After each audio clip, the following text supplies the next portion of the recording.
Ah, muito bom dia, jovem mestre. Realmente espero que seu descanso tenha sido agradável. Uma prazerosa brisa fresca chegou com o nascer do sol, típica dos primeiros dias de setembro. Uma fragrância de lavanda flutua pelos corredores do jardim interno. Parece que a natureza, em sua tranquila sensatez, está tentando prestar sua homenagem inicial a você. Como de costume, acordei antes que os raios de sol atingissem a janela oriental que compõe meus aposentos. Devo dizer que sua escolha de arranjos para essa estação do ano foi realmente esplêndida. Em seguida, me dirigi à cozinha principal e preparei seu habitual chá de assam com o acréscimo de uma folha a mais do que o de costume. Sei que você prefere um gostinho um pouco mais encorpado quando as noites são um pouco mais longas. A travessa está pronta e repousa acima do criado mudo feito de nogueira, junto com 2 fatias finas de pão branco crocante recém-assado. Eu mesmo preparei a geleia ao amanhecer, usando as amoras que colhi ontem à tarde. Elas estavam perfeitamente equilibradas entre o doce e o azedo. Sei que você aprecia essa harmonia, quase tanto quanto eu aprecio estar a serviço de todos os seus desejos. A mansão está em sua maior parte tranquila, mas não é de forma alguma sepulcral. É claro.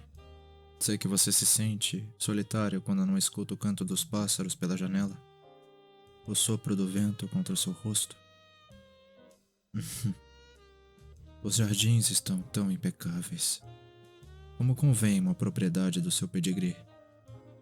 Nenhum dos criados acordou ainda, exceto a senhorita de Bois, a nova camareira.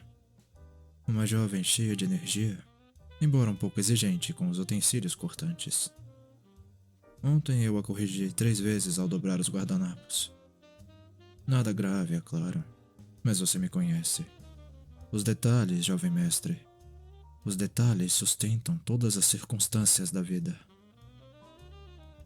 Peço que me perdoe por ser tão ousado, mas ontem à noite que você esqueceu o volume 8 da sua enciclopédia sobre a mesa da sala de jantar. O livro estava aberto na página sobre taxidermia aristocrática do século XIX.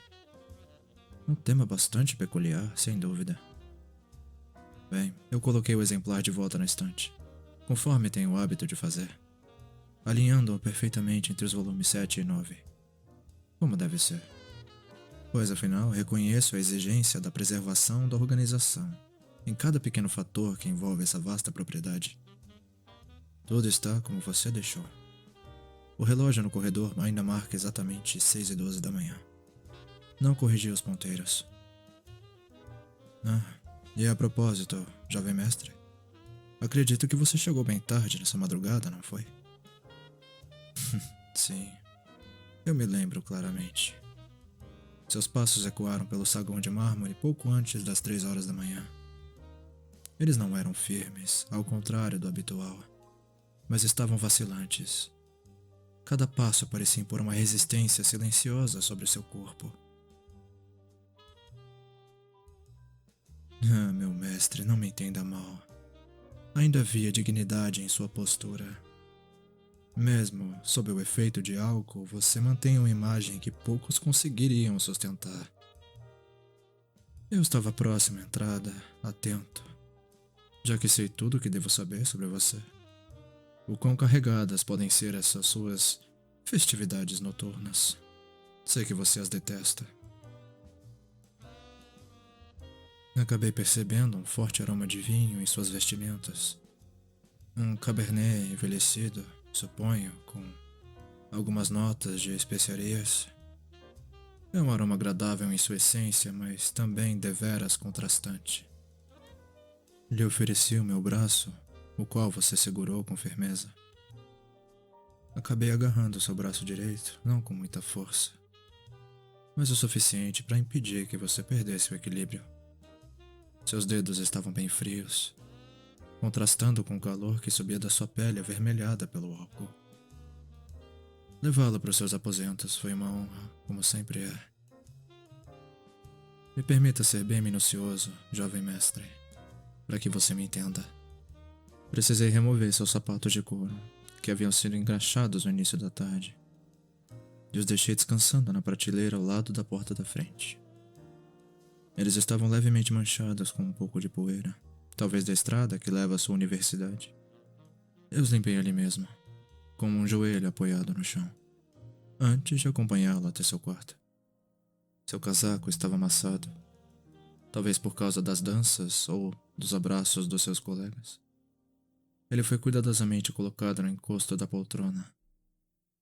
Primeiro, é claro, tentei discretamente limpar um rastro de batom ao redor do seu colarinho. Não se preocupe, ninguém jamais saberá. Usei uma solução de vinagre cítrico com alecrim, e não deixará nenhum vestígio. Você tem minha palavra. Em seguida, precisei desabotoar sua camisa, até a parte superior do tórax, para permitir uma melhor ventilação. Limpei sua testa com um pano de linho quente, dissipando o suor frio que pesava sobre suas sobrancelhas. Finalmente, quando você se deixou cair sobre os lençóis, puxei cuidadosamente o cobertor até seus ombros, evitando qualquer movimento brusco que pudesse perturbar o seu descanso. Na sua mesa de cabeceira, preparei um copo de água fresca com raspas de limão e algumas folhas de hortelã, para que seus lábios não fiquem amargos com a experiência da sua noite. Ao lado, coloquei um envelope com sua agenda de compromissos para hoje, que eu mesmo revisei antes de me retirar. Sei que você aprecia o fato de encontrar tudo estruturado ao acordar, mesmo após os eventos mais agitados. Enquanto você descansava, jovem mestre, eu observei a sua respiração. Contei mentalmente cada uma delas. 1, 2, 3, 4. 1, 2, 3, 4. Como se guardasse uma espécie de tesouro, temendo que o mundo ousaria te tocar na minha ausência. Não cerrei meus olhos até que o crepúsculo se dissolvesse em cinza através da vidraça. A sua expressão demonstra agora que você teve um sono muito pesado. Por isso eu acabei preparando, além do chá, uma infusão muito forte de gengibre, canela e mel, que vai dissipar os vestígios daquilo que consumiu ontem, talvez ajudar com a ressaca. Se preferir, também posso abrir as janelas, deixar o sol da manhã entrar pelo vitral e iluminar sua pele ainda sonolenta. Basta me dizer, jovem mestre. Apenas uma palavra sua e o mundo vai se acomodar ao seu redor. Antes que eu me esqueça, enquanto eu me ocupava com suas roupas, eu não pude deixar de notar um pormenor, que a princípio pensei ser apenas um resultado de um descuido na sua noite festiva. Mas como sabe, nada escapa ao meu olhar muito atento. Nas mangas da sua camisa, logo acima dos punhos, haviam marcas. Marcas de um vermelho profundo, já enegrecidas pela umidade, mas inconfundíveis para alguém como eu. Sangue, mestre. Não de um corte, porque examinei suas mãos e pulsos cuidadosamente. Não encontrei nenhum ferimento ou arranhão. Confesso que passei muitos minutos ponderando sobre a origem dessa mancha. Poderia ter sido um acidente trivial. Uma taça de vinho derramada em meio à agitação da comemoração. Sim. Essa seria uma explicação tão conveniente. Aceitável e até convincente para observadores negligentes. Mas o vinho não endurece, meu mestre. O vinho não se transforma em partículas sólidas, assim como o sangue humano. Foi isso que acabei deduzindo. Sei que você não quer ser incomodado com perguntas corriqueiras, nem justificativas para suas ações, sejam elas quais forem. Eu limpei cuidadosamente os vestígios, com tanta devoção quanto se limpa a impureza de um santuário. Gentilmente removi o retalho do tecido, lavei-o em água fria, adicionei uma infusão de sal e bicarbonato. E fique tranquila, não restou nenhum resquício. Seus colegas, os empregados da residência, ninguém jamais saberá. Apenas eu vou saber. Mestre, me permita confidenciar alguma coisa que eu jamais diria a outro ser vivo. Quando eu vi aquelas manchas, Eu não senti horror, nem surpresa. Eu fiquei orgulhoso. Tão orgulhoso por estar tão perto da sua verdadeira identidade. Por estar envolvido, ainda que indiretamente, nos seus momentos mais intensos. Porque eu sei, mas como eu sei, que existem correntes se movendo sob a superfície calma do seu olhar. Forças que não se satisfazem com o trivial, o comum, o insípido na superfície. Você nasceu para algo que é muito grandioso. E se esse propósito tão grandioso requerer um pouco de sangue, que assim seja. Eu só lhe peço, humildemente, que não me exclua. Deixe que minhas mãos, já acostumadas a trazer ordem, também lidem com a desordem. Eu confesso que ao remover essas manchas eu senti uma estranha familiaridade. Minhas próprias luvas já haviam sido contaminadas da mesma forma há muito tempo. Mesmo que o papel do cuidador não seja apenas um dever, no meu caso trata-se de um destino. Conforme eu lhe sirvo suas bebidas exclusivas e admiro o brilho crescente que entra pelas janelas, eu não consigo deixar de me perguntar, mestre, qual é a história por trás destas marcas? Foi um acidente? Foi um duelo? Ou algo mais deliberado? Não, eu não me considero digno de ficar te incomodando. A sua vontade é minha lei. Todavia, esteja ciente disso. Se precisar que eu continue mantendo ordem, organizando, protegendo, não apenas a sua casa, mas a sua reputação, seu nome, até mesmo seus segredos.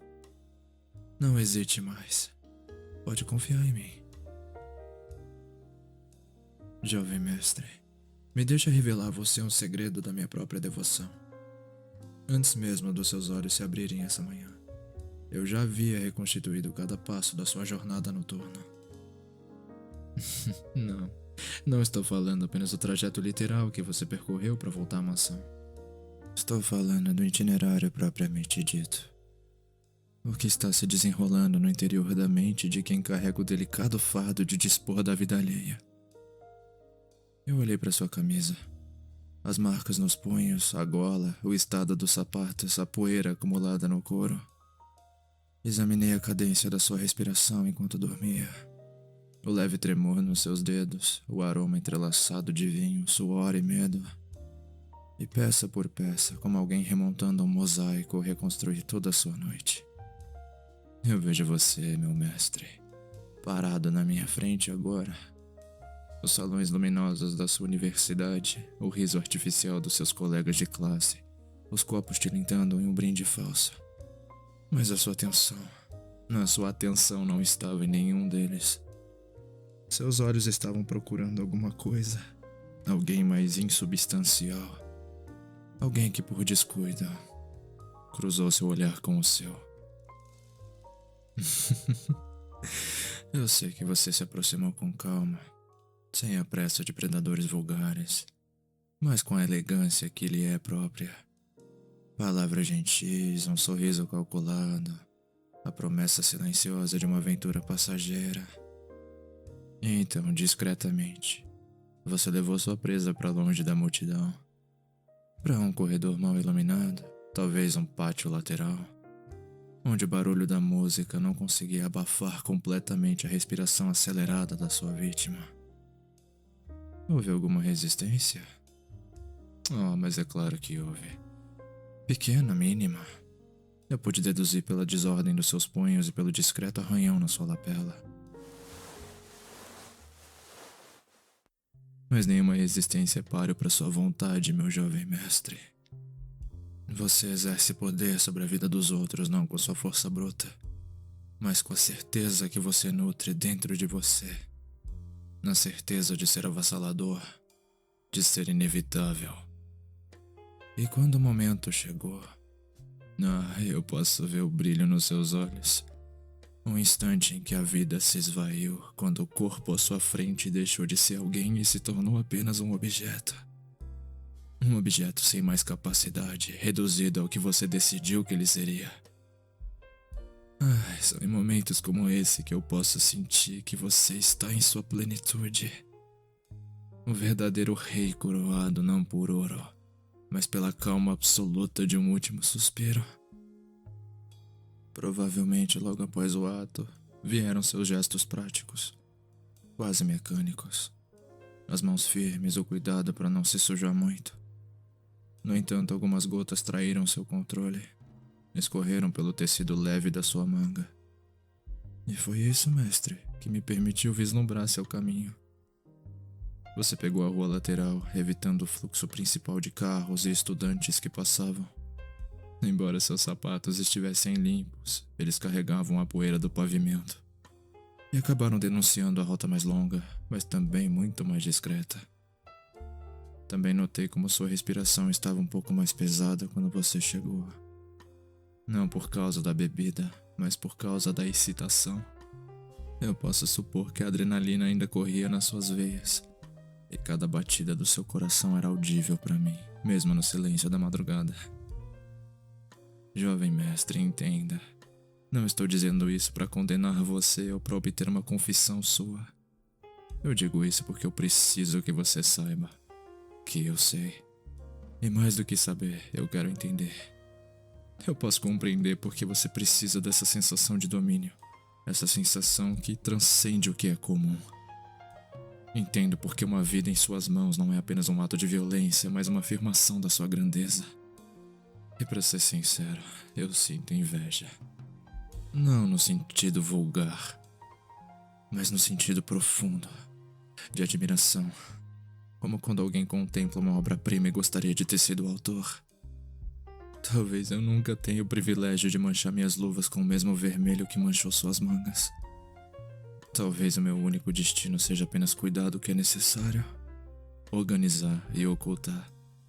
Mas se esse será o meu papel, eu quero desempenhá-lo com absoluta dedicação. Porque cada pequeno vestígio que eu remover, cada mancha que eu apagar, vai me tornar seu cúmplice. E ser cúmplice da sua genialidade é mais do que eu mereço. Então, quando você acordar completamente e se o impacto da noite passada ainda ecoar com a sua mente, não se preocupa. Você continuará sendo visto pelo mundo como sempre foi, impecável, imaculado, intocável. Pois eu, Alistair, já me encarreguei de tudo. E quando digo tudo, não me refiro apenas ao que está sobre esse teto, mas o que ousou se espalhar além dele. Eu não posso permitir que você seja tirado de mim sob qualquer pretexto civilizado. De maneira nenhuma posso permitir que mãos estranhas recalculem sua história em relatórios mal escritos e slogans totalmente deploráveis. Você não pertence a papéis carimbados, meu jovem mestre. Você pertence a essa casa. Você é parte da nossa paz. Você me pertence. Eu quero detalhar para você, mestre, tudo o que eu fiz para te ajudar a livrar de uma condenação prematura. Vejamos, eu comecei com aquilo que pode ser ouvido sem uma palavra falada. Os objetos. Há uma memória neles que os tolos chamam de aleatoriedade. Eu caminhei pelo corredor antes do primeiro raio de luz e troquei cada borda com as pontas dos dedos, como alguém verificando a febre de uma criança. O corrimão voltou ao seu brilho discreto, as maçanetas adormeceram novamente. As superfícies retomaram a maneira como sempre refletiam a manhã, sem sustos e sem conciliações. A alvenaria de sustentação do arco que suporta o primeiro peso quando você volta à tarde parecia abrigar uma espécie de segredo oculto. Eu me aproximei e ouvi a sua voz, e gentilmente pedi que ficasse em silêncio. Então acabei descendo a avenida. O orvalho pendia das folhas como pequenas lâmpadas, e o chão onde seus passos haviam vacilado guardavam memórias do seu tropeço. Eu reparei o tal caminho, não com urgência, mas com muita paciência. É impressionante como o amanhecer se deixa convencer quando alguém se dirige a ele com ternura. Onde havia um testemunho, agora há apenas a mesma estrutura de sempre. Onde um fio escuro insistia em contar uma versão, eu inseri outra e a ofereci, mais adequada ao nosso decoro, e ela então foi aceita. Quando se educa bem o mundo, ele se torna muito dócil. Pelo portão eu notei o batente de ferro. O canto interno estava ligeiramente arranhado, parecendo que uma mão insegura havia buscado seu apoio. Eu eliminei a impressão que ele queria causar e devolvi ao canto seu antigo estoicismo. Os ferros deram um reconhecimento silencioso, assim como soldados retornando à formação após um instante de fraqueza. O porteiro, que às vezes tira uma soneca no abrigo de madeira, abriu a janela e amaldiçoou o frio. Ele acenou com a cabeça para mim, bocejou e prometeu não dar atenção àquela visão. Havia migalhas de pão por todo o seu rosto. Foi engraçado. Então eu fui um pouco além dos muros. Não muito longe. Apenas o suficiente para ouvir que as calçadas e as esquinas estavam sussurrando quando imaginam que ninguém as entende. Sob o plátano mais antigo havia um pedaço de papel marcador da festa que você estava ontem. O verso do convite com o brilho barato da tinta. Eu o guardei comigo, por reverência à hierarquia que nos regula. Sob a grade da drenagem, uma fita fina de tecido barato enrolava-se como uma cobra tímida. Eu não a deixei sozinha. Objetos perdidos são perigosos quando encontram alguém para fazê-los cantar. Eu retornei pelo lado onde os cães dos vizinhos latem sem motivo. Me aproximei e Baston assobiou baixo e constante para a inquietação diminuir. Os cães reconhecem aqueles que estão confortáveis com a noite. Depois de um tempo, fiquei contemplando aquele lugar vazio até que meu próprio reflexo parecia ser o único fenômeno digno de nota. Existem maneiras gentis de ensinar uma lente a encontrar o nada. Dentro da casa, reorganizei o que você, por um lapso da sua glória, havia deslocado. O tapete no corredor leste tinha uma dobra sutil, um sinal de uma pressa que você não está acostumado. Devolvi-lhe seu encaixe natural. A toalha de mesa na estrutura menor, aquela feita de linho cru, estava alguns milímetros fora do quadrado. Eu a endireitei como um padre endireita a sua estola antes da missa. Um botão. Um dos seus botões estava solto, implorando para deixar sua casca de tecido e se render ao chão. Eu costurei de volta com discrição. E ao fazer isso, eu tive a nítida impressão de que cada fibra sussurrava: muito obrigado. Não vou mentir. A senhorita Dubois, seus olhos captando pequenos detalhes sem entender seu significado, esbarrou em mim no corredor de serviço. Ela perguntou se eu tinha ouvido alguma coisa nas primeiras horas da manhã. Mas eu não disse que não. Eu disse que ouvi o suficiente. Acabei oferecendo a ela uma tarefa que exigia muito cuidado. Reorganizar os talheres por seu material, não por tamanho. Tarefas longas poupam corações curiosos. Então dei a ela uma orientação gentil sobre prumo e esquadra, quando sua mente está aplicada ao alinhamento. Ela esquece as sombras que você vislumbrou. Ela sorriu, corou com a consideração que lhe proporcionei. E os faqueiros voltaram a ser apenas faqueiros. A cozinha é o coração que dá pulso ao nosso dia, mestre. Espalhei um aroma de cidra e casca de citrinos no ar. Mas para lembrar a todos que o que define essa casa é um antigo ritual de purificação e novos começos. Substituí as flores na cristaleira por dálias com um tom discreto. Removi os lírios muito brancos. Hoje eles pareciam estar muito desmanchados. Na cesta inferior, onde os panos repousam após o uso, haviam os que insistiam em guardar memorabilia. Os dobrei em outro e depois em outro, até que tudo parecia nada mais do que uma pilha de itens domésticos comuns. As coisas, por mais inanimadas que sejam, mestre, também merecem descanso. Quanto aos registros, a casa vive de seus livros. O diário de entradas, as notas de compras, os bilhetes de entrega, as pequenas verdades administrativas que mantêm o mundo em equilíbrio. Onde o amanhecer poderia ter sido um espinho, eu deixei pétalas. Onde o relógio queria agir como testemunha, dele o direito de ser esquematizado. Se você consultar os papéis e as anotações, só vai ler o que amanhã lhe permite ler. Vamos supor uma coisa. E se alguém por aí viu mais do que deveria? já encontrou uma alternativa confortável em sua lembrança. Uma memória simples e inofensiva que pode substituir a anterior. O subconsciente, quando bem orientado, fica muito agradecido por não ter que carregar fardos que não compreende. Tudo isso, jovem mestre, porque a ideia de ver você sentado diante de colarinhos engomados, reduzido à soma de palavras que não podem falar de grandeza, é intolerável. Pessoas com sede de punição não sabem qual é a medida de um destino. Medem tudo com pequenas réguas. Mas eu não. Eu jamais faria isso.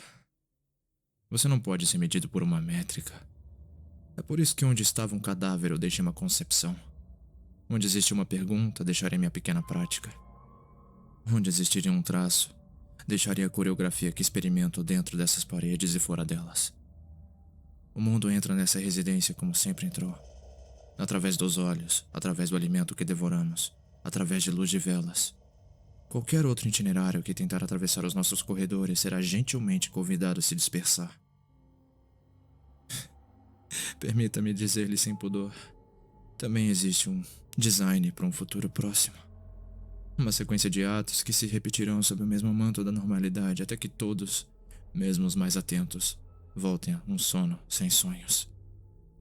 O jardineiro vai comentar sobre as pragas. O chefe vai comentar sobre o preço do leite. A senhorita Dubois exibirá dobraturas perfeitas, fruto do que lhe ensinei.